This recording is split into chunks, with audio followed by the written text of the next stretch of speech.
What are we thankful for when it comes to all of the current challenges in the real estate market?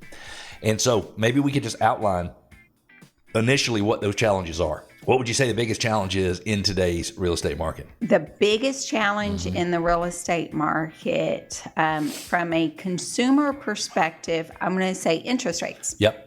I agree with that. So another problem that is starting to surface in real estate is now inventory is growing. And you say, well, how's the problem? It's not a problem for a buyer, but it's a problem for home sellers. Correct. Because the market becomes more competitive. You have to compete with more listings when you have more listings on the market. Yeah. What else? The challenge is on a agent side, which directly and indirectly affect a consumer, are changes in policy and how to operate a real estate business.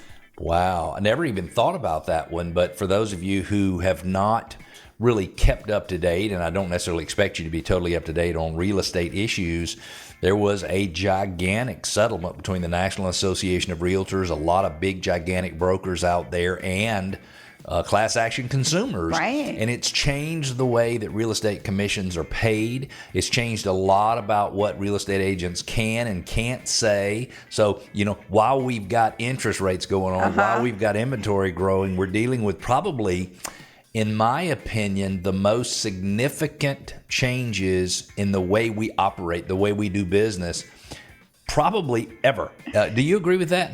I do. Now I haven't been around for any significant. This is the most significant change in my real estate career. Yep. Prior to that, it would have been, I imagine, the creation of buyer representation. Separating. Which would have happened in the 80s, maybe? Right. I think late 80s, something like that. Interest rates. What is there to be thankful for? I am thankful that the rise in interest rates gave everybody a moment to take a breath and to really give buyers an opportunity to purchase a home, meaning to win the home that they want.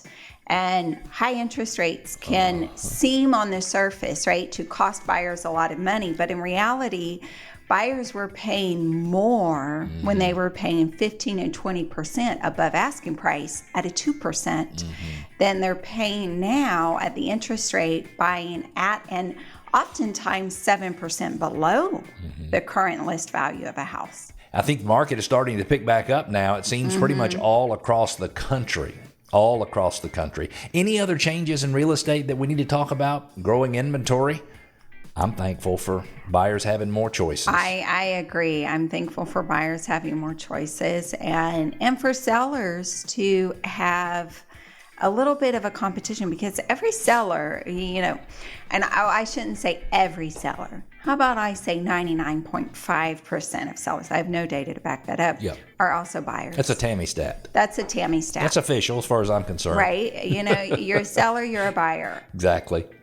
Yeah. Exactly. And I think that specifically buyers who feel like they were really kind of jerked around by the market for late 2020, 2021, 2022, almost all year, but not the entire year. Right. I think the fourth quarter things started feeling a little bit differently, but they felt like they were shut out. And I don't know about you, Tammy, but I do not like the feeling of being excluded. Yeah. So I'm thankful that those buyers might very well feel included.